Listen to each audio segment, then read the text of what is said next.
సరస్వతి పుష్కరాలకు భక్తులు పోటెత్తారు. ఆదివారం సెలవు దినం కావడంతో పెద్ద ఎత్తున భక్తులు ఇక్కడికి చేరుకొని పుణ్యస్నానాలు ఆచరిస్తున్నారు, పుష్కర స్నానం ఆచరిస్తున్నారు. ఇదే నేపథ్యంలో పెద్ద ఎత్తున భక్తులు ఇక్కడ చేరుకోవడంతో ఒక 8 కిలోమీటర్ల మేర ట్రాఫిక్ పూర్తిగా స్తంభించింది. భక్తులు తీవ్ర ఇక్కట్లు పడుతున్న పరిస్థితి. అసలు ఇంత పెద్ద ఎత్తున పుష్కరాలు నిర్వహిస్తున్న ప్రభుత్వం మాత్రం అధికార యంత్రాంగాన్ని పూర్తి స్థాయిలో సన్నద్ధం చేయలేదని చెప్పేసి ఒకవైపు పూర్తిగా విమర్శలు అయితే వ్యక్తమవుతున్నాయి. చెప్పండి, మీరు ఎంతసేపు అవుతుంది ఇక ట్రాఫిక్ జామ్ ఎదుర్కొని? ట్రాఫిక్లో మేము ఒక 3 అవర్స్ అవుతుందండి. ఇక్కడ టెంపుల్లో కూడా ఈవో గారు పట్టించుకోవడం కానీ క్యూ లైన్లు కానీ మరీ గలీజ్గా ఉంది అండి. మరియు వాటర్ ఫెసిలిటీస్ లేదు. తర్వాత టాయిలెట్స్కు వాటరే లేదండి. పక్కన వాటర్ పెట్టుకొని టాయిలెట్స్కు ఇబ్బందికరంగా ఉంది. మెయింటెనెన్స్ మాత్రం చాలా జీరో అండి. ఈ దాన్ని రేవంత్ రెడ్డి గారు దృష్టికి తీసుకొని వస్తున్నామండి. రేవంత్ రెడ్డి గారు, మీరు ముఖ్యమంత్రిలో ఫస్ట్ పుష్కరాలు నిర్వహించారు. ఇది మాత్రము అట్టర్ ఫ్లాప్ అండి. నేను నాగర్ కర్నూలు డిస్ట్రిక్ట్ తెలకాపల్లి విలేజ్, నేను ఒక కాంగ్రెస్ లీడర్ అయి ఉండి నేను చెప్తున్నానండి. ధన్యవాదాలు. మరికొంతమందితో మాట్లాడించే ప్రయత్నం చేస్తాం. చెప్పండి, మీరు ట్రాఫిక్ జామ్లో ఇరుకొని ఎంత టైం అవుతుందని, మీరు ఎలా వచ్చారు ఇక్కడికి? హన్మకొండ నుంచి వచ్చినాం సార్. వచ్చి ఇప్పటి వరకు 5 years అవుతుంది. ట్రాఫిక్ బాగుంది. పోలీసు వాళ్ళు కూడా బాగా ఇబ్బంది పెడతాను బండ్లను. వచ్చిన బండ్లు ఓవర్టేక్ చేసుకొని వస్తున్నాయి. కొంచెం ఇబ్బందికరంగా ఉంటుంది ట్రాఫిక్ బాగా. ఇప్పుడు ఎన్ని గంటలు అవుతుంది మీరు ఇక్కడ ట్రాఫిక్లో ఇరుకొని? 5 years అవుతుంది సార్. 5 గంటలుగా కూడా కొంతమంది భక్తులు పూర్తిగా ట్రాఫిక్లో వేచి చూస్తున్న పరిస్థితి. మరికొంతమంది ఉన్నారు, మాట్లాడుతున్నారు. స్వామి, చెప్పండి, మీరు ఇప్పుడు ట్రాఫిక్లో ఇరుకొని ఎంత టైం అవుతుంది? ఈజీ ఒక 2-3 hours అవుతుంది. మేము రాత్రి 2 o'clock వచ్చాం.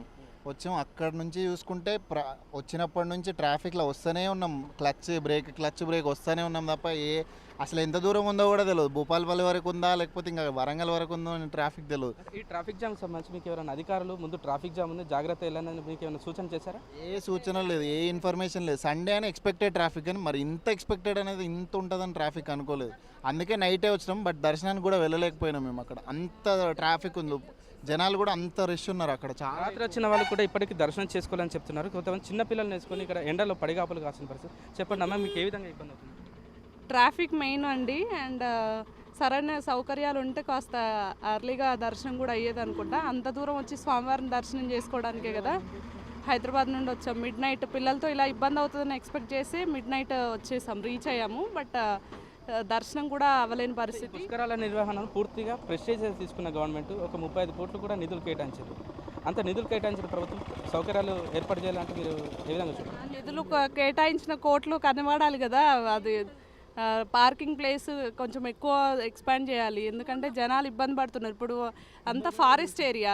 ఈవెన్ ఒకసారి పెట్రోల్ కానీ ఏదైనా లేదనుకోండి, చిన్నపిల్లలు వేసుకొని వస్తున్నప్పుడు చాలా ఇబ్బంది అవుతుంది. వెహికల్స్ రిపేర్ ఆల్రెడీ 2-3 buses మధ్యలో రిపేర్ అయ్యి మాకు మధ్యలో ఇంకా స్ట్రక్ అవుతూ వస్తున్నాము. సో కొంచెము ఏదైనా ట్రాఫిక్ సమస్య లేకుండా అండ్ జనాల కంట్రోల్ కూడా ఉండి కాస్త అర్లీగా దర్శనం కూడా అవుతే వచ్చిన దానికి సాటిస్ఫాక్షన్ అయ్యేదని నా ఫీలింగ్. ఈ ట్రాఫిక్లో ఇరుక్కోవడం వల్ల పూర్తిగా కూడా మేము దర్శనం చేసుకోవడానికి కూడా మాకు వీలు కాలేదు. నిర్వహణ కూడా పూర్తిగా నిర్లక్ష్యం చేశారు. ఒకవైపు ప్రభుత్వం ఏమో ప్రతిష్టాత్మకంగా తీసుకున్న ఈ పుష్కరాలను వీళ్ళు కొంతమంది అధికారులు, కొంతమంది కాంట్రాక్టర్ల అలసత్వం వల్ల పూర్తిగా ఎక్కడికక్కడ ఏర్పాట్లు కూడా పూర్తి కాలని చెప్పి తెలియవస్తుంది. మరికొంతమంది ట్రాఫిక్లో ఇరుక్కున్నారు. వాళ్ళతో ఇప్పుడు ఇట్లయితే 7 kilometers ఉంది ఇటు సైడ్. దర్శనం బాగా అయిందా సార్ మీకు? దర్శనం మంచిగానే అయింది. ఏర్పాట్లు ఎలా ఉన్నాయి అక్కడ ఘాట్స్ అవన్నీ బాగా చేశారు కాబట్టి ఇది ఇక్కడ ఈ ట్రాఫిక్ ఒక్కటే బాగా ఇబ్బంది అవుతుంది. వెళ్ళేటప్పుడు ఇట్లనే ఉంది, వచ్చేటప్పుడు ఇట్లనే ఉంది. పూర్తిగా ఈ ట్రాఫిక్లో ఇరుకొని మేము చాలా ఇబ్బందులు పడుతున్నాము. ఇంత పెద్ద ఎత్తున ప్రభుత్వం ఏర్పాటు చేసిన ఈ పుష్కరాలను కొన్ని కారణాల వల్ల పూర్తిగా మేము ఇబ్బందులు పడతాము. కొంతమంది చిన్నపిల్లలు వేసుకొని వచ్చి ఈ ఎండలో కూడా మేము తీవ్రమైన ఇక్కట్లు పడ్డాము. కానీ ప్రభుత్వం కూడా ఇన్ని కోట్లు ఖర్చు పెట్టిన ప్రభుత్వం ఇలాంటి చిన్న మిస్టేక్స్ వల్ల కొన్ని లోపాలు అయితే ఉన్నాయని చెప్పేసి వీళ్ళు స్థానికులు చెప్తున్నారు. ఈ ట్రాఫిక్ జామ్లో ఇరుకొని సకాలంలో కూడా మేము ఈ దర్శనం చేసుకోలేదు, పుష్కర స్నానం కూడా ఆచరించాలని చెప్పేసి కొంతమంది చెప్తున్న పరిస్థితి. అంతేకాకుండా ఇంత పెద్ద ఎత్తున చేస్తున్న ప్రభుత్వం ఇలాంటి చిన్న లోపాలను సరిదిద్దుకోవాలని చిన్న పాపలు పిల్లల్ని వేసుకొని వచ్చాము. ఎండాకాలంలో ఈ ట్రాఫిక్లో మేము 5 గంటలుగా మేము వేచి చూస్తున్నాం. పొరపాటున మా వెహికల్స్లో పెట్రోల్ కానీ డీజిల్ కానీ అయిపోతే ఈ అడవిలో మాకు పెట్రోల్ ఎవరు ఇస్తారని చెప్పేసి కూడా వాళ్ళు ఒకవైపు ఆవేదన వ్యక్తం చేస్తున్న పరిస్థితి. చూడాలి, ఈ 2-3 రోజుల నుంచి ట్రాఫిక్ జామ్ ఇరుకున్న ఈ పోలీసులు దీన్ని పూర్తిగా అధిగమించి ఈ ట్రాఫిక్ నియంత్రణను ట్రాఫిక్లో ఇరుక్కోకుండా ట్రాఫిక్ జామ్ కాకుండా చేస్తారని చెప్పేసి వేచి చూడాల్సిన పరిస్థితి. కెమెరా పర్సన్ భిక్షపత్తో రాము, మెగానంటి, వరంగల్.